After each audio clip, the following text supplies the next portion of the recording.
നമസ്കാരം. ഹലോ ഡോക്ടറിലേക്ക് സ്വാഗതം. നമ്മളിന്ന് ചർച്ച ചെയ്യുന്നത് പ്രമേഹത്തെക്കുറിച്ചാണ്. ഈ വിഷയം ചർച്ചയിനായി നമ്മോടൊപ്പമുള്ളത് പ്രകൃതി ആയുർവേദ ഹോസ്പിറ്റലിലെ സീനിയർ കൺസൾട്ടൻറ്റ് ഫിസിഷ്യനായ ഡോക്ടർ ഷെഫി താഷ്കണ്ടാണ് ഇപ്പോൾ നമ്മോടൊപ്പമുള്ളത്. നമസ്കാരം ഡോക്ടർ. ഹലോ ഡോക്ടറിലേക്ക് സ്വാഗതം. പ്രമേഹത്തെക്കുറിച്ച് പറഞ്ഞാൽ സാർ, നമുക്ക് ഒരു വീട്ടിലൊരു പ്രമേഹ രോഗിയെങ്കിലും ഉണ്ട് എന്നുള്ളൊരു സിറ്റുവേഷനിൽ നമ്മളെ വീട്ടിലൊരു പ്രമേഹ രോഗി ഇല്ലാതെങ്കിൽ എന്താ ഇല്ലാത്തതെന്ന് ചോദിക്കുന്ന ഒരു അവസ്ഥയിലേക്ക് ഇന്ന് പ്രമേഹ രോഗം അത്രയേറെ വ്യാപിച്ചു കഴിഞ്ഞു.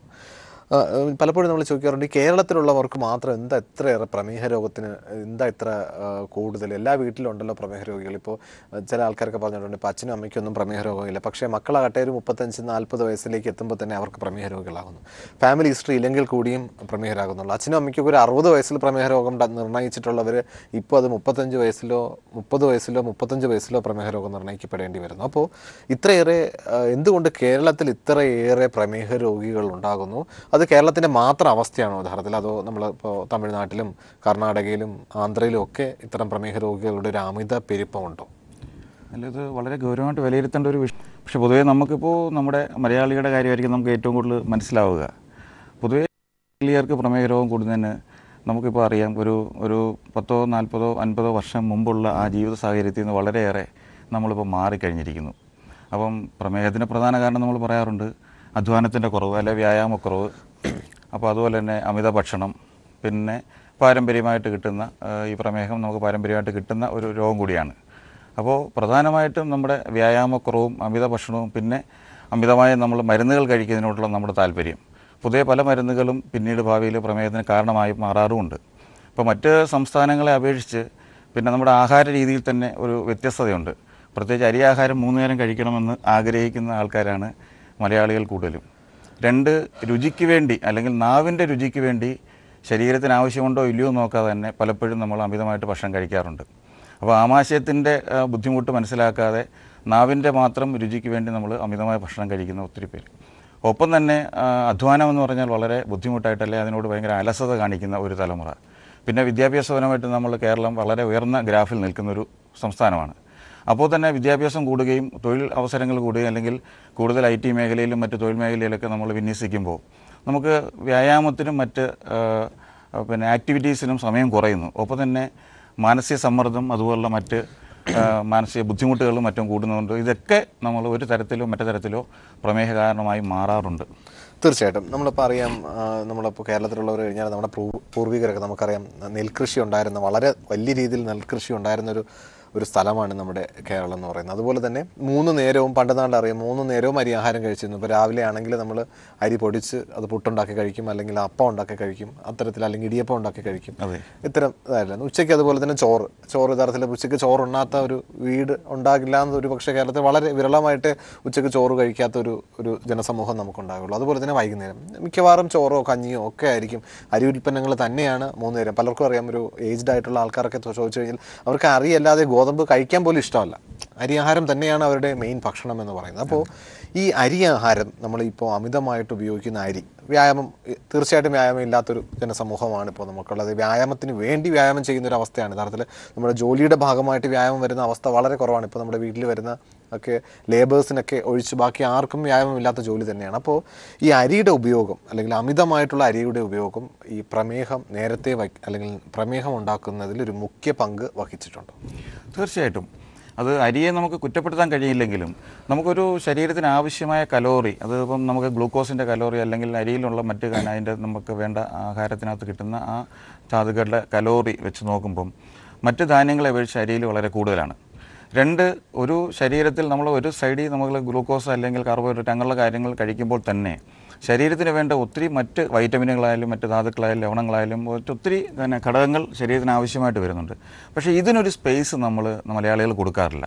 ഇപ്പോൾ രാവിലെ തന്നെ അരി കൊണ്ടുണ്ടാക്കുന്ന ദോശയോ അപ്പോൾ എന്തെങ്കിലും കഴിക്കുന്നു, അല്ലെങ്കിൽ അതുപോലെ ഏത് സാധനങ്ങളും കഴിക്കുന്നു. ഉച്ചയ്ക്കാവുമ്പോഴും അരിയുടെ തന്നെ പിന്നെ ബിരിയാണി ആയാലും നെയ്ച്ചോറായാലും അല്ലെങ്കിൽ റൈസ് ആണെങ്കിൽ പോലും അരിയുടെ തന്നെ ഇത് തന്നെയാണ് കഴിക്കുക. പിന്നെ മലയാളിയുടെ ഒരു പ്രത്യേകത എന്ന് പറഞ്ഞു കഴിഞ്ഞാൽ പൊതുവേ ഈ പച്ചക്കറികളോട് കുറച്ച് വിമുഖത കൂടുതലാണ്. പ്രത്യേകിച്ച് അതിനകത്തൊക്കെ ഇപ്പോൾ വിഷമാണെന്നുള്ളൊരു ക്യാമ്പയിനോട് ഉള്ളതുകൊണ്ട് പൊതുവേ സ്വന്തമായിട്ട് പച്ചക്കറി നമ്മൾ ഉൽപ്പാദിപ്പിക്കാറില്ലല്ലോ. തീർച്ചയായിട്ടും. പിന്നെ തമിഴ്നാട്ടിൽ നിന്നോ മറ്റ് സംസ്ഥാനങ്ങളിൽ നിന്ന് വരുന്ന ഇതെല്ലാം ഈ പറഞ്ഞ പോലെ കൂടുതൽ ഇൻസെക്ടിസൈഡ് അടിക്കുന്നുണ്ട്. അതിനോട് നമുക്കൊരു മാനസികമായ ഒരു വിമുഖതയുണ്ട്. അപ്പോൾ പൊതുവേ മത്സ്യങ്ങളെയും മാംസത്തെയുമാണ് കൂടുതൽ നമ്മൾ ലഞ്ചിനായാലും കൂടുതൽ ആശ്രയിക്കുന്നത്. പിന്നെ രാത്രിയിലേക്ക് പോയി കഴിഞ്ഞാൽ ഇപ്പോൾ ഒരു പറയും മാമൂല് പോലെ അരിയില്ലെങ്കിൽ ഗോതമ്പ് എന്നുള്ളൊരു നേച്ചറിലേക്ക് പോകുന്നു.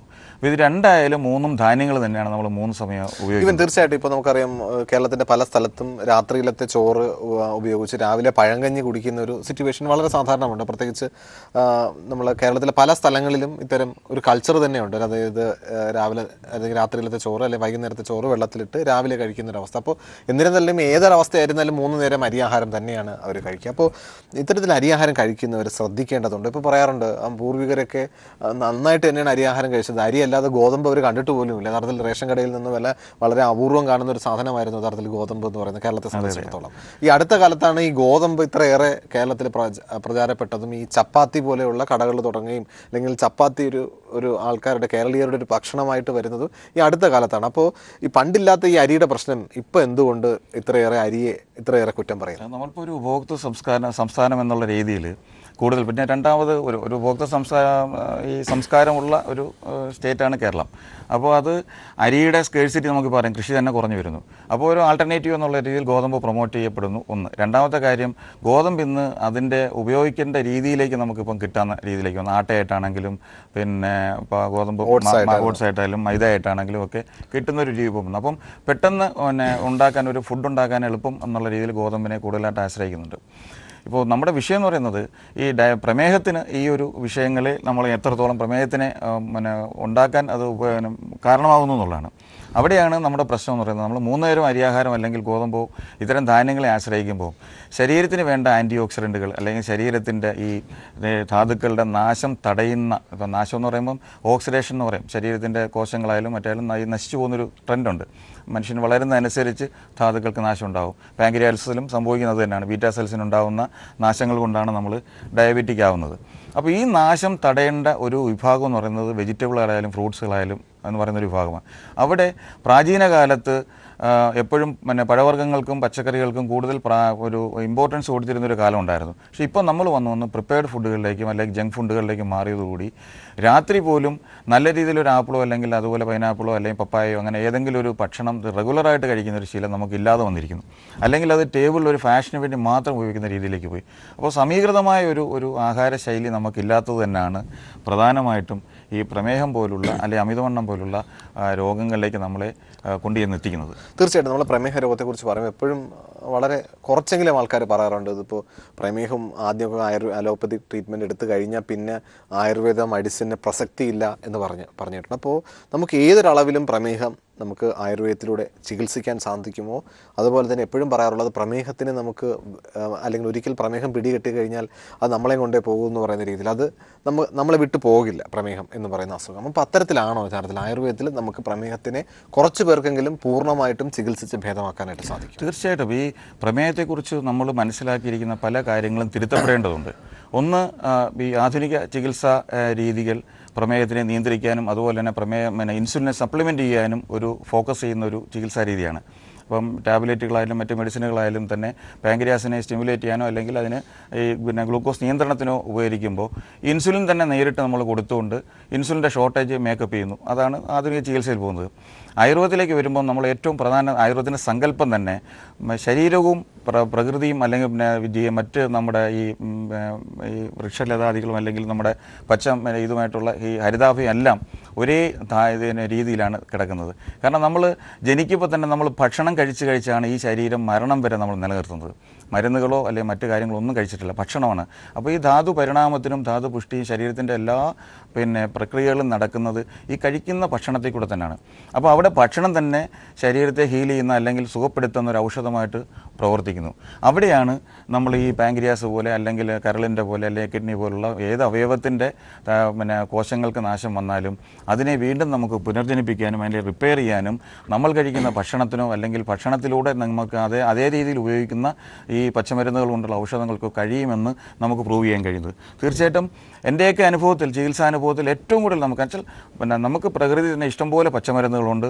ഈ പാങ്ക്രിയാസിൻ്റെ ബീറ്റാ കോശങ്ങളെ പുനർജീവിപ്പിക്കാനും അതുപോലെ ആൻറ്റി ഓക്സിഡൻ്റ് ആക്ഷനിലൂടെ ഏത് മേഖലയിലുള്ള കോശങ്ങൾ താൻ നശിച്ചാലും അതിനെ വീണ്ടും റിജീവനേറ്റ് ചെയ്ത് കൊടുക്കാൻ അല്ലെങ്കിൽ പിന്നെ സൃഷ്ടിച്ച് കൊണ്ടുവരാൻ വേണ്ടി കഴിയുന്ന ഇഷ്ടംപോലെ പച്ചമരുന്നുണ്ട്. അപ്പോൾ അതിനെ നമ്മൾ കണ്ടെത്തി അതിനെ നമ്മൾ യോഗങ്ങളാക്കി അത് ഉപയോഗിച്ച് പരീക്ഷിച്ച് നോക്കിയാൽ നമുക്ക് തീർച്ചയായിട്ടും ഇതിനുള്ള പരിഹാരം കണ്ടെത്താൻ കഴിയും. സാർ നേരത്തെ പ്രമേഹത്തെക്കുറിച്ച് പറഞ്ഞപ്പോൾ നമ്മൾ പല കാര്യങ്ങൾ പറയുണ്ടായി. ഈ പ്രമേഹ രോഗമായിട്ട് പോകുന്ന ആൾക്കാർ, ചില ആൾക്കാർ അഡ്മിറ്റ് ചെയ്ത് ട്രീറ്റ് ചെയ്യാറുണ്ട്, ചിലരെ മരുന്ന് കൊടുത്ത് വീട്ടിൽ വിടാറുണ്ട്. ഇപ്പോൾ ഒരു ആയുർവേദ വിധി പ്രകാരം ഒരാൾക്ക് പ്രമേഹം നിർണ്ണയിക്കപ്പെടുമ്പോൾ തന്നെ യഥാർത്ഥത്തിൽ ഒരു ആയുർവേദ ഡോക്ടറെ പോയി കണ്ട് ചികിത്സ സ്റ്റാർട്ട് ചെയ്യണമോ? അതോ ഇപ്പോൾ സാധാരണ നമുക്ക് പലരുണ്ട്, ഇപ്പോൾ ആദ്യം പ്രമേഹം നിർണ്ണയിക്കപ്പെട്ട് കഴിഞ്ഞാൽ പിന്നെ പെട്ടെന്ന് ലൈഫ് സ്റ്റൈൽ ചേഞ്ചസ് ആണ്, പെട്ടെന്ന് ഓടാൻ പോകുന്നു, ഭക്ഷണത്തിലെ നിയന്ത്രണങ്ങൾ വരുത്തുന്നു, ഒരു 3 മാസം ഒരു വലിയ ഫലപ്രദമായിട്ടുള്ള രീതിയിൽ തന്നെ വലിയ രീതിയിൽ തന്നെയുള്ള എക്സസൈസും കാര്യങ്ങളും ഫുഡ് റെസ്ട്രിക്ഷനും ഒക്കെ നോക്കുന്നു. സാധാരണ ഇതിലത് മരുന്ന് കഴിക്കാനായിട്ട് പഠിച്ചിട്ട്. അപ്പോൾ തുടക്കത്തിൽ തന്നെ പ്രമേഹം നമ്മളത് നിർണ്ണയിക്കപ്പെടുമ്പോൾ തന്നെ ചികിത്സിച്ച് കഴിഞ്ഞാൽ എളുപ്പമാണോ യഥാർത്ഥത്തിൽ പ്രമേഹ ചികിത്സയിൽ, പ്രത്യേകിച്ച് ആയുർവേദത്തിൽ? വളരെ എളുപ്പമാണ്. കാരണം ആയുർവേദത്തിൽ നമ്മൾ ഒരിക്കലും ഈ പിന്നെ പാങ്ക്രിയാസിന് സ്ട്രെസ് കൊടുക്കുന്ന ഒരു ട്രീറ്റ്മെൻറ്റ് നമ്മൾ ചെയ്യുന്നില്ല. അപ്പോൾ സ്വാഭാവികമായിട്ടും ഈ പറഞ്ഞ പോലെ ആദ്യം നമ്മൾ എക്സസൈസുകളും മറ്റും അഡ്വൈസ് ചെയ്യുന്നു, ഒരു ഭക്ഷണക്രമം നമ്മൾ നിർദ്ദേശിക്കും. ഒരിക്കലും ഭക്ഷണം ഒഴിവാക്കുകയോ ഭക്ഷണം നിയന്ത്രിക്കുകയോ കുറയ്ക്കുകയോ അല്ല ചെയ്യുന്നത്, മറിച്ച് ശരീരത്തിന് ആവശ്യമുള്ള ഭക്ഷണങ്ങൾ നമ്മൾ സെലക്ട് ചെയ്ത് കൊടുക്കുക ചെയ്യുന്നത്. അവിടെ നമ്മൾ കൊടുക്കുന്ന ഭക്ഷണത്തിൽ എപ്പോഴും ഒരു നേരം ഈ വെജിറ്റബിൾസിനും ഫ്രൂട്ട്സിനും നല്ല ഒരു സ്ഥാനം തന്നെ കൊടുക്കുന്നുണ്ട്. ഒപ്പം തന്നെ പാങ്ക്രിയാസിനെ സ്റ്റിമുലേറ്റ് ചെയ്യാൻ, പാങ്ക്രിയാസിൻ്റെ ഒരു കോശങ്ങൾക്കുണ്ടാവുന്ന ബുദ്ധിമുട്ടുകൾ തടയാൻ വേണ്ടി അല്ലെങ്കിൽ അതിനെ പ്രൊമോട്ട് ചെയ്യാൻ വേണ്ടിയുള്ള ഔഷധങ്ങളൊക്കെ കൊടുത്തു കഴിഞ്ഞാൽ 2-3 മാസം കൊണ്ട് തന്നെ ഈ പ്രമേഹ രോഗി അല്ലാതായി മാറുകയും പാങ്ക്രിയാസ് പൂർണ്ണ രീതിയിൽ പ്രവർത്തിക്കുകയും ചെയ്യും. പിന്നെ നമുക്കൊക്കെ അറിയാം, ഒരു ടൈപ്പ് 2 ഡയബറ്റീസിൻ്റെ കാര്യം എടുത്ത് പറയുകയാണെങ്കിൽ ഒരു 35-40 വയസ്സ് കഴിയുമ്പം സ്വാഭാവികമായ ധാതുക്ഷയം നമ്മുടെ ശരീരത്തിനുണ്ടാകും. അത് അസ്ഥിക്കായാലും ഉണ്ടാവും, മാംസപേശികൾക്കുണ്ടാവും, നമ്മുടെ സ്കിന്നിന് പോലും നമുക്കുണ്ടാകും. നമുക്കൊരു ചെറിയൊരു ഏജിങ്ങിൻ്റെ ഇത് തുടക്കമാകും. സോ അതുപോലെ തന്നെയാണ് സ്വന്തമായിട്ട് പ്രവർത്തനം നടത്തുന്ന ഈ ഗ്രന്ഥികൾക്കുണ്ടാകുന്ന പ്രശ്നം, തൈറോയിഡിനാണെങ്കിലും പാങ്ക്രിയാസിനാണെങ്കിലും ഒക്കെ. അപ്പോൾ ഈ പാങ്ക്രിയാസിൻ്റെ കോശങ്ങൾ നശിച്ചു തുടങ്ങാനുള്ളൊരു സമയമാണ് അവിടെ. അപ്പോൾ അവിടെ നമ്മൾ കുറച്ച് കൂടുതൽ കെയർ ചെയ്യുക. ആവശ്യമില്ലാതെ മാംസാഹാരങ്ങൾ, അതുപോലെ തന്നെ ഈ നമ്മുടെ മസാല കൂട്ടുകൾ, അതുപോലെ ജങ്ക് ഫുഡുകൾ, ഇത്തരം കാര്യങ്ങൾ പൂർണ്ണമായിട്ട് ഒഴിവാക്കിക്കൊണ്ട് കോശങ്ങളെ എപ്പോഴും നല്ല രീതിയിൽ ഹെൽത്തി ആയിട്ട് സൂക്ഷിക്കാൻ പറ്റുന്ന ഒരു ഡയറ്റ് സ്വഭാവം കീപ്പ് ചെയ്യുക. അതുപോലെ തന്നെ മറ്റ് ലഹരി പദാർത്ഥങ്ങൾ ഒഴിവാക്കി നിർത്തിക്കൊണ്ട് ശരീരത്തിന് വ്യായാമം കൊടുത്തുകൊണ്ട് ശരീരത്തിന് എപ്പോഴും ഫിറ്റ്നസ് കീപ്പ് ചെയ്യാൻ തുടങ്ങിക്കഴിഞ്ഞാൽ നമുക്ക് തീർച്ചയായിട്ടും ഈ പ്രമേഹം പാരമ്പര്യമുള്ള കുടുംബത്തിലുള്ള ആൾക്കാർക്കാണ് ഞാൻ പ്രത്യേകത പറയുന്നത്, പ്രമേഹത്തെ നമുക്ക് വളരെ ദൂരെ മാറ്റി നിർത്തിക്കൊണ്ട് നമുക്ക് മുമ്പോട്ട് പോകാൻ കഴിയും. തീർച്ചയായിട്ടും നമുക്ക് പ്രമേഹ രോഗം എടുത്തു കഴിഞ്ഞാൽ ഒരു ചെറിയ വിഭാഗം ആൾക്കാർ, അല്ലെങ്കിൽ ഒരു ബഹുഭൂരിപക്ഷം ആൾക്കാരെന്ന് തന്നെ പറയാം, പ്രമേഹം നല്ല രീതിയിൽ സമയത്തിന് മരുന്ന് കഴിച്ച് നല്ല രീതിയിൽ കൊണ്ടുപോകുന്ന ഒരു ആൾക്കാരുണ്ട്. ചിലരാകട്ടെ ഈ പ്രമേഹം അവരെ സംബന്ധിച്ചിടത്തോളം ഒരു ലക്ഷണങ്ങളും കാണിക്കാത്തത് കൊണ്ട് തന്നെ അത് അവരെ മൈൻഡ് ചെയ്യാതെ തന്നെ കൊണ്ടുവിടാറുമുണ്ട്. ചില ആൾക്കാർക്ക് വളരെ കോംപ്ലിക്കേറ്റ് ചെയ്ത് കാല് പഴുത്തൊക്കെ ആയിരിക്കും, പലപ്പോഴും ഒരു ഹോസ്പിറ്റലിൽ പോകുന്ന സമയത്തായിരിക്കും ഇതിൻ്റെ ഒരു സീരിയസ്നെസ് തിരിച്ചറിയപ്പെടുന്നു, അതിൻ്റെ ഒരു സീരിയസ്നെസ് മനസ്സിലാക്കുന്നത്. ചിലപ്പോൾ അവരുടെ ചോദിച്ചു കഴിഞ്ഞാൽ അവർ പറയും 5 കൊല്ലം മുമ്പ് 10 കൊല്ലം മുമ്പ് പ്രമേഹം നിർണ്ണയിക്കപ്പെട്ടു, അതിനുശേഷം അവർ നോക്കിയിട്ടൊന്നുമില്ല, ഇപ്പോൾ ഒരു കാല് മുറിവ് വന്നു, അത് പൊറുക്കാതെ ആയിരുന്നപ്പോൾ മാത്രമാണ് അത് ഡോക്ടറുടെ അടുത്തേക്ക് എത്തപ്പെട്ടത്. അത് തിരിച്ച് അവർ സ്വന്തമായിട്ടുള്ള മരുന്നുകളൊക്കെ വച്ചതിന് ശേഷമായിരിക്കും ഒരു പക്ഷേ ഡോക്ടറത്തേക്ക്. എപ്പോഴാണ് പ്രമേഹത്തിന് ഒരു IP ട്രീറ്റ്മെൻറ്റ് അല്ലെങ്കിൽ കിടത്തി ചികിത്സ ആവശ്യമായിട്ട് വരുന്നത്? ഇന്നലെ ഞാൻ എൻ്റെ ഒരു കൺസൾട്ട് ചെയ്തൊരു പേഷ്യൻറ്റ് വന്നിരുന്നു. അവർ എൻ്റെ 80 യൂണിറ്റോളം ഇൻസുലിൻ 3 നേരം ഇൻസുലിൻ എടുക്കുകയാണ്. ഒപ്പം തന്നെ 3-4 ഗുളികകൾ അതിന് വേണ്ടി കഴിക്കുന്നുണ്ട്. അവരുടെ മുട്ട് കംപ്ലീറ്റ് തേഞ്ഞിരിക്കുകയാണ്, നടക്കാൻ കഴിയില്ല. വെയിറ്റ് ഏതാണ്ട് ഒരു 106 kg, 106 കിലോ വെയിറ്റും ഉണ്ട്. അവരുടെ അടുത്ത് നമ്മൾ ഏത് തരത്തിൽ അവർക്കൊരു മൊബിലിറ്റി കൊടുക്കാൻ നമ്മൾ പറഞ്ഞാൽ അവർക്കതൊന്നും ചെയ്യാൻ കഴിയില്ല. അപ്പോൾ ഇത്തരം പേഷ്യൻസ്, അതായത് ഇതുവർക്ക് 100 കണക്കിന് പേഷ്യൻസാണ് വരിക. അപ്പോൾ ഇവരെ സംബന്ധിച്ചിടത്തോളം അവരുടെ ഈ സെഡൻറ്ററി ലൈഫ്, അല്ലെങ്കിൽ അവർക്ക് ഈ മടി പിടിച്ച അല്ലെങ്കിൽ ഒന്നും വ്യായാമം ചെയ്യാൻ കഴിയാതെ 10-15 വർഷമായിട്ട് ഇങ്ങനെ ഒരു യൂഷ്വൽ ജീവിതം. ഇപ്പോഴാണെങ്കിൽ അങ്ങനെ ഒരു ജീവിതശൈലിയിലേക്ക് പോകാനുള്ള ഇഷ്ടംപോലെ മാധ്യമങ്ങളുണ്ട്. നമുക്ക് TV ആണെങ്കിലും മറ്റ് ഇതായാലും ദൃശ്യമാധ്യമങ്ങളും ഒക്കെ കണ്ടുകൊണ്ട് വ്യായാമം എന്ന് പറയുന്ന ഒരു സാധനം മറന്നുപോകുന്ന ഒരു കാലഘട്ടമാണ്, അല്ലെങ്കിൽ അധ്വാനം എന്ന് പറഞ്ഞൊരു കാലം തന്നെ വേണ്ടിയില്ല. അതുകൊണ്ട് തന്നെ പലപ്പോഴും ഈ ഒരു തരത്തിലും 10-15 വർഷം വ്യായാമം ഇല്ലാതെ പോയി കഴിയുമ്പോഴത്തേക്ക് ഈ മാംസവും അസ്ഥിയും മറ്റും ഒക്കെ തേഞ്ഞു തുടങ്ങുന്ന ഒരു സ്റ്റേജിലേക്ക് വരും. ഇവരെ സംബന്ധിച്ചിടത്തോളം നമ്മളൊരു വ്യായാമം അല്ലെങ്കിൽ ഒരു ആക്ടിവിറ്റീസോ പറഞ്ഞു കൊടുത്താൽ, അല്ലെങ്കിൽ ഫുഡിൽ തന്നെ നമ്മളൊരു നിയന്ത്രണങ്ങൾ പറയുമ്പോൾ രാത്രി ഒരല്പം ചോറ് കഴിക്കാതെ പറ്റില്ല സാർ, അല്ലെങ്കിൽ എനിക്ക് ചപ്പാത്തി കഴിക്കാതെ പറ്റില്ല സാർ, ഇങ്ങനെ പറയുന്ന ഇഷ്ടം പോലെ പേഷ്യൻ്റ് ഉണ്ട്. അപ്പോൾ അവരെ സംബന്ധിച്ചിടത്തോളം അവരെ നമുക്ക് മാറ്റിയെടുക്കണമെങ്കിൽ IP ട്രീറ്റ്മെൻറ്റ് കൊണ്ട് മാത്രമേ കഴിയൂ. കാരണം മരുന്ന് അവരുടെ ബോഡി അബ്സോർബ് ചെയ്യണം, അവരുടെ മെറ്റബോളിക് ആക്ടിവിറ്റീസ് നമുക്ക് കറക്റ്റ് ചെയ്യണം, ഈ പാങ്ക്രിയാസിലേക്ക് അടക്കമുള്ള രക്തഓട്ടം നമുക്ക് കൂട്ടാനും അതിലേക്ക് നമ്മൾ കൊടുക്കുന്ന മെഡിസിൻ്റെ എഫക്റ്റ് അവിടേക്ക് കിട്ടണം. രണ്ടാമത് ഇവർ കഴിക്കുന്ന ഭക്ഷണം അല്ലെങ്കിൽ നമ്മൾ കൺട്രോൾ ചെയ്തിട്ട് നമ്മൾ പുതിയതായിട്ട് അഡ്വൈസ് ചെയ്യുന്ന ഭക്ഷണത്തിൻ്റെ അതിൻ്റെ സാരാംശങ്ങളൊക്കെ ഈ ഭാഗത്തേക്ക് എത്തണമെങ്കിൽ തീർച്ചയായിട്ടും അവരുടെ മെറ്റബോളിക് ആക്ടിവിറ്റീസ് വർദ്ധിപ്പിക്കേണ്ടി വരും. അപ്പോൾ ഒരു സെഡൻഡറി ലൈഫിൽ കൂടി ഇങ്ങനെ ഇരിക്കുന്ന ഒരാൾക്ക് ഒരിക്കലും മെറ്റബോളിസം കറക്റ്റ് ആയിരിക്കില്ല, അവരുടെ ദഹനം ശരിയായിരിക്കില്ല, ഈ മറ്റേ മലത്തിൻ്റെ പോക്കും ഒന്നും ശരിയായിരിക്കില്ല. അപ്പോൾ ഇതിനെ കറക്റ്റ് ചെയ്തുകൊണ്ട് ഇവരുടെ നീരും മറ്റുമൊക്കെ കളഞ്ഞ് ഇവരുടെ ബോഡിയെ നല്ല രീതിയിൽ ആക്റ്റീവാക്കി എടുക്കാൻ തീർച്ചയായിട്ടും നല്ലൊരു ആയുർവേദ ട്രീറ്റ്മെൻറ്റിലൂടെ കഴിയും. അതിനുശേഷം നമുക്ക് ആ ട്രീറ്റ്മെൻറ്റ് കഴിയുമ്പോൾ തന്നെ ഈ ഗ്ലൂക്കോസ് അടക്കം വളരെ ലോയിലേക്ക് പോകുന്നത് നമുക്ക് കാണാൻ കഴിയും. അപ്പോൾ അവിടെ നിന്നുകൊണ്ട് തന്നെ നമുക്ക് ഇവരുടെ ഇൻസുലിൻ്റെ പുറമേ നിന്നുള്ള ഇൻസുലിൻ എടുക്കുന്നത് കുറച്ചുകൊണ്ട് ഈ പാങ്ക്രിയാസിനെ സ്റ്റിമുലേറ്റ് ചെയ്ത് അതിൻ്റെ ഇൻസുലിൻ ഉൽപ്പാദനം കൂട്ടിക്കൊണ്ട് ഒരു 1-2 വർഷത്തെ ഒരു ട്രീറ്റ്മെൻറ്റ് കൊണ്ട് തന്നെ ഇവരെ ഇൻസുലിൻ ഒഴിവാക്കിക്കൊണ്ട് ഒരു എല്ലാവരുടെയും നമുക്ക് കഴിയില്ല, കാരണം പാങ്ക്രിയാസ് പൂർണ്ണമായിട്ടും നശിച്ചു പോയാൽ കഴിയില്ല. എങ്കിൽ പോലും 60-70% വരുന്ന ഇൻസുലിൻ ഡിപ്പെൻഡൻ്റ് ആയ പേഷ്യൻസിനെ ശരിയായ രീതിയിൽ ട്രീറ്റ് ചെയ്ത് കഴിഞ്ഞാൽ അവരെ നമുക്ക് ഇൻസുലിൻ നിന്ന് ഒഴിവാക്കി കൊണ്ടുവരാൻ കഴിയുന്നതാണ് എൻ്റെ ഇതുവരെയുള്ള അനുഭവങ്ങൾ വിളിക്കുന്നത്. തീർച്ചയായിട്ടും നമുക്കെപ്പോഴും അറിയാം, നമുക്കറിയാം ഒരു സൂചി കുത്തുക എന്ന് പറയുന്നത് ആർക്കും ഇഷ്ടമുള്ള കാര്യമല്ല. പ്രത്യേകിച്ച് പ്രമേഹത്തിനാകുമ്പോൾ രാവിലെ ഉച്ചയ്ക്ക് 3 നേരം എടുക്കുന്നവരുണ്ട്, 2 നേരം എടുക്കുന്നവരുണ്ട്. ഇപ്പോൾ നമുക്ക് മാർക്കറ്റിൽ പെയിൻ കുറഞ്ഞ സൂചികൾ നമുക്ക് ലഭ്യമാണെങ്കിൽ, പെൻ ടൈപ്പ് പോലെയുള്ള ഇൻസുലിനുകൾ ലഭ്യമാണെങ്കിൽ കൂടിയും കൂടുതൽ പേരും നമ്മൾ സാധാരണ ഇൻസുലിൻ സിറിഞ്ച് ഉപയോഗിച്ച് ഇൻസുലിൻ എടുക്കുക തന്നെയാണ് പറ്റും. അപ്പോൾ ഈ ഇൻസുലിൻ എടുക്കുന്നവരെ എത്രത്തോളം നമുക്ക് ഹെൽപ്പ് ചെയ്യാനായിട്ട് സാധിക്കും? അപ്പോൾ ഈ ഇൻസുലിൻ എടുക്കുന്ന പേഷ്യൻസിന് നമുക്ക് അഡ്മിറ്റ് ചെയ്ത് ട്രീറ്റ് ചെയ്യേണ്ടി വരുന്ന ഒരു ആവശ്യം ഉണ്ടാകാറുണ്ട്? ഇല്ല, 2 രീതിയിലുണ്ട്. ഇൻസുലിൻ എടുക്കുന്ന പേഷ്യൻസ് കുറേ പേരുണ്ട്. അഡ്മിറ്റ് ചെയ്യാതെ നമ്മൾ മെഡിസിൻ കൊണ്ട് തന്നെ നമ്മൾ ഇവരുടെ മെറ്റബോളിക് ഇത് കറക്റ്റ് ചെയ്തുകൊണ്ട് പാങ്ക്രിയാസിനെ ഫംഗ്ഷനിങ് ആക്കി എടുത്ത് ഇൻസുലിൻ ഘട്ടം ഘട്ടമായിട്ട് കുറച്ചുകൊണ്ടിരുന്നത്. ചില പേഷ്യൻസൊക്കെ എന്ന് വെച്ചാൽ 1-2 ആഴ്ച കൊണ്ട് തന്നെ ഭയങ്കരമായ ഹൈപ്പോഗ്ലൈസിമിയയിലേക്ക് പോകും. അപ്പോൾ അത് നിരന്തരം അങ്ങനെ നിൽക്കുമ്പോൾ നമ്മൾ ഇൻസുലിൻ നല്ല ഗണ്യമായ ഇൻസുലിൻ്റെ പുറമേ നടക്കുന്ന ഇൻസുലിൻ്റെ അളവ് കുറയ്ക്കാറുണ്ട്. പിന്നെ മറ്റൊന്ന് പറയുന്നത് 10-15 വർഷം സ്ഥിരമായിട്ട് ഇൻസുലിൻ എടുക്കുന്ന പേഷ്യൻസിൽ ഡെവലപ്പ് ചെയ്യുന്ന ഒരിതാണ് ഇൻസുലിൻ റെസിസ്റ്റൻസ്. അപ്പോൾ ഈ ഇൻസുലിൻ റെസിസ്റ്റൻസ് ഡെവലപ്പ് ചെയ്യുന്നതോടുകൂടി ഇൻസുലിൻ ആവശ്യത്തിൽ കവിഞ്ഞെടുത്താൽ പോലും ഈ ഗ്ലൂക്കോസ് ലെവൽ താഴാത്ത ഒരു സ്റ്റേജ് വരും. ഇതൊരു വലിയൊരു അപകടകരമായ സ്റ്റേജാണ്. കാരണം ഇൻസുലിൻ എടുത്താലും ഗ്ലൂക്കോസ് കൺട്രോൾ ചെയ്യാൻ കഴിയാത്ത സ്റ്റേജിലേക്ക് ഈ പേഷ്യൻ്റ് പോകുന്നത് അവരുടെ തുടർന്നുള്ള ജീവിതത്തെ സാരമായി ബാധിക്കും. അപ്പോൾ ആ ഒരു സ്റ്റേജിൽ എത്താതിരിക്കാൻ തന്നെ ഇൻസുലിൻ എടുത്ത് തുടങ്ങിയാൽ പോലും നമുക്ക് ആ ഇൻസുലിൻ നിന്ന് മോചനം കിട്ടാൻ നമ്മുടെ പാങ്ക്രിയാസിനെ വർക്ക് ചെയ്യിച്ചെടുക്കാൻ വേണ്ടി ആയുർവേദ ചികിത്സ കൊണ്ട് കഴിയുമെന്നുള്ള കാര്യം 100% ഉറപ്പാണ്. സർ, നമുക്കറിയാം നമ്മൾ ഏതൊരു അസുഖമായിരുന്നാലും നമ്മൾ സ്വന്തമായിട്ട് മാനേജ് ചെയ്യുന്ന ഒരു പ്രത്യേക തരത്തിലൊക്കെ ഈ മലയാളികൾക്ക് മാത്രമുള്ളൊരു കാര്യമാണ്. അതിപ്പോൾ നമ്മളെ കൊണ്ട് പറ്റിയില്ലെങ്കിൽ മാത്രമേ ഒരു ഡോക്ടറെ അടുത്തേക്ക് കൊണ്ടുപോകുള്ളൂ. പ്രമേഹത്തിനായിരുന്നാലും ഇത് തന്നെ ചിലപ്പോൾ ഒരു മെഡിക്കൽ ചെക്കപ്പിന് എന്തിനൊക്കെ ആയിരിക്കും പോകുമ്പോഴായിരിക്കും അറിയുന്നത് ഒരു പ്രമേഹം അതിൽ കൂടി നിൽക്കുന്ന ഒരു അവസ്ഥ. ഉടനെ പോയി HbA1c ഒക്കെ നോക്കുന്നു, കുറച്ച് ഡയറ്റ് തന്നെത്താൻ അഡ്ജസ്റ്റ് ചെയ്യുന്നു. അപ്പോൾ ഇത്തരം പ്രീ ഡയബറ്റിക് ആയിട്ടുള്ള ആൾക്കാരും അല്ലെങ്കിൽ പ്രമേഹം ഉടനെ നിർണ്ണയിച്ചു കൊടുത്ത് അല്ലെങ്കിൽ നിർണ്ണയിച്ചിട്ടുണ്ട് പക്ഷേ മരുന്നുകളൊന്നും സ്റ്റാർട്ട് ചെയ്തിട്ടില്ലാത്ത ആൾക്കാരും എന്താണ് യഥാർത്ഥത്തിൽ ഒരു വീട്ടിൽ തന്നെ ചെയ്യാൻ പറ്റുന്ന, അല്ലെങ്കിൽ നമുക്കറിയാം പലപ്പോഴും പറയാറുണ്ട് കേരളത്തിലെ പലപ്പോഴും അടുക്കള എന്ന് പറയുന്ന ആയുർവേദ മരുന്നുകളുടെ ഒരു കലവറ തന്നെ ആണ് എന്ന് പറയാറുണ്ട്. അപ്പോൾ ഒരു പക്ഷേ നിന്നൊക്കെ വ്യത്യാസം വന്നിട്ടുണ്ട്, പണ്ട് നാളിലുള്ള ഒരു അവസ്ഥയല്ല എന്നിരുന്നാൽ കൂടിയും പലപ്പോഴും മഞ്ഞളും ഒക്കെ പല സാധനങ്ങളും നമുക്കിപ്പോൾ ഇപ്പോഴും നമ്മുടെ കേരളത്തിലെ അടുക്കളകളിൽ ലഭ്യമാണ്. അപ്പോൾ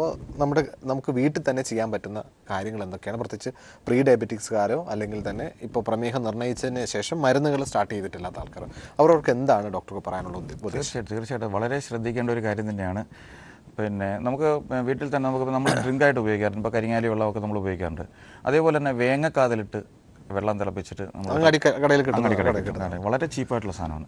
അപ്പോൾ വേങ്ങക്കാതിൽ വാങ്ങി അത് ചതച്ച് അതിട്ട് വെള്ളം തിളപ്പിച്ച് കുടിക്കുകയാണ്, റെഗുലറായിട്ട് കുടിക്കുകയാണെങ്കിൽ ഒന്ന് പ്രീ ഡയബറ്റീസ് നമുക്ക് ശരിക്കും കൺട്രോളിലേക്ക് വരും. അത് നല്ലൊരു ആൻറ്റി ഓക്സിഡൻറ്റ് കൂടാണ്. അപ്പോൾ അത് കൺട്രോളിലേക്ക് വരും. 2 നമ്മുടെ ബ്ലഡ് പ്യൂരിഫിക്കേഷനും മറിച്ചെല്ലാം കറക്റ്റ് ചെയ്യുന്ന ഒരു ഡ്രഗാണത്. അപ്പോൾ വേഗം അതിൽ ഉപയോഗിക്കാം. പിന്നെ നിങ്ങൾക്ക് എല്ലാവർക്കും അറിയാവുന്നൊരു കാര്യമാണ് നെല്ലിക്ക പച്ചയ്ക്ക് നെല്ലിക്ക തിന്നാം, അല്ലെങ്കിൽ നെല്ലിക്ക ജ്യൂസ് അടിച്ച് കഴിക്കാം. പാവയ്ക്കയുടെ ഗുണവും എല്ലാവർക്കും അറിയാവുന്ന കാര്യമാണ്. പാവയ്ക്ക ജ്യൂസായിട്ട് കഴിക്കാം. എല്ലാ ദിവസവും പാവയ്ക്ക ലഞ്ചിന് പാവയ്ക്കയും കോവയ്ക്കയും റെഗുലറായിട്ട് യൂസ് ചെയ്യുന്നത് പ്രമേഹത്തെ നല്ല രീതിയിൽ കൺട്രോൾ ചെയ്യാൻ നമുക്ക് കഴിയും. പിന്നെ മറ്റൊന്ന് പറഞ്ഞാൽ അമൃതിൻ്റെ വള്ളി ചതച്ച് നമുക്ക് ഇവിടെ കേരളത്തിലെ സുലഭമായിട്ടാണ്. ഒരു വീട്ടിൽ ഒരു തണ്ട് കുഴിച്ചിട്ട് കഴിഞ്ഞാൽ ഏത് മരത്തിലും വളർന്നു കയറുന്ന ഒരു സാധനമാണ്. അപ്പോൾ ഒരു ഡയബറ്റിക്കാരൻ്റെ വീട്ടിൽ തീർച്ചയായിട്ടും പാവലുണ്ടാവണം, ഈ കോവലുണ്ടാവണം, അമൃതിൻ്റെ വള്ളി ഉണ്ടാവണം. ആ കുടുംബത്തെ തന്നെ പ്രമേഹത്തിൽ നമുക്ക് ഒരു പരിധിവരെ നമുക്ക് രക്ഷപ്പെടുത്തി നിർത്താൻ പറ്റും. അമൃതിൻ്റെ വള്ളി ഡെയിലി വെള്ളത്തിലിട്ട് ഒന്നുകിൽ അത് തിളപ്പിച്ച് വെള്ളം കൂട്ടി കുടിക്കാം, ഇല്ലെന്നുണ്ടെങ്കിൽ തലേന്നിട്ട് വെച്ചിരുന്നിട്ട് രാവിലെ ആ വെള്ളം എടുത്ത് കുടിക്കാവുന്നതാണ്. പിന്നെ ഏറ്റവും പ്രധാന കാരണം എന്ന് പറഞ്ഞാൽ ഞാൻ മുമ്പേ സൂചിപ്പിച്ചതുപോലെ ഭക്ഷണത്തിനകത്തുള്ള ശ്രദ്ധ. വൈകുന്നേരം ഒരു നേരം ഈ ഫ്രൂട്ട്സ് കഴിക്കുന്നതിനകത്ത് എല്ലാവർക്കും ഒരു പേടിയുണ്ട്. കാരണം ഫ്രൂട്ട്സ് കഴിച്ച് കഴിഞ്ഞാൽ ഷുഗർ കൂടും എന്നുള്ളതാണ്. അത് വളരെ തെറ്റായ ഇതാണ്. ഫ്രൂട്ട്സ് തന്നെ ചില ഫ്രൂട്ട്സുകൾ തന്നെ കഴിച്ച് കഴിഞ്ഞാൽ പിന്നെ താൽക്കാലികമായിട്ട് ഷുഗർ കൂടാറുണ്ട്. അതിന് ഏറ്റവും നല്ല മാർഗ്ഗം എന്ന് പറയുന്നത് മാമ്പഴം പോലുള്ള ഫ്രൂട്ട്സുകൾ കുറയ്ക്കുക. അത് കുറയ്ക്കുക. ചക്ക പിന്നെയും കുഴപ്പമില്ല, പക്ഷേ മാങ്ങ തീർച്ചയായിട്ടും പിന്നെ കുറയ്ക്കണം. പിന്നെ പകരം ആപ്പിൾ, പൈനാപ്പിൾ, പപ്പായ ഇങ്ങനെയുള്ള സാധനങ്ങൾ, ഒപ്പം തന്നെ നമ്മുടെ കുക്കുംബർ, സവാള, തക്കാളി ഇങ്ങനെയുള്ള വെജിറ്റബിൾസ് കൂടെ അരിഞ്ഞ് രാത്രി ഒരു നേരം അത് മാത്രം കഴിച്ച് ശീലിക്കുക. അത് നമ്മുടെ ഈ പാങ്ക്രിയാസിൻ്റെ അല്ല, ശരീരത്തിൻ്റെ മുഴുവൻ പിന്നെ നമ്മുടെ കോശങ്ങളെയും ഉത്തേജിപ്പിക്കാനും കോശങ്ങളുടെ നാശം തടയാനും വേണ്ടി ഉപകരിക്കുന്നതാണ്. അതുപോലെ 2 നേരത്തെ ഭക്ഷണം എന്ന് പറയുന്നത് ആവശ്യത്തിന് മാത്രം കഴിക്കുക. അമിതമായ ഭക്ഷണം കഴിയുന്നത് ഒഴിവാക്കുക. പിന്നെ ദിവസം രാവിലെ ഒരു 3/4 മണിക്കൂറെങ്കിലും എങ്ങനെ പോയാലും വ്യായാമത്തിന് കണ്ടെത്തണം.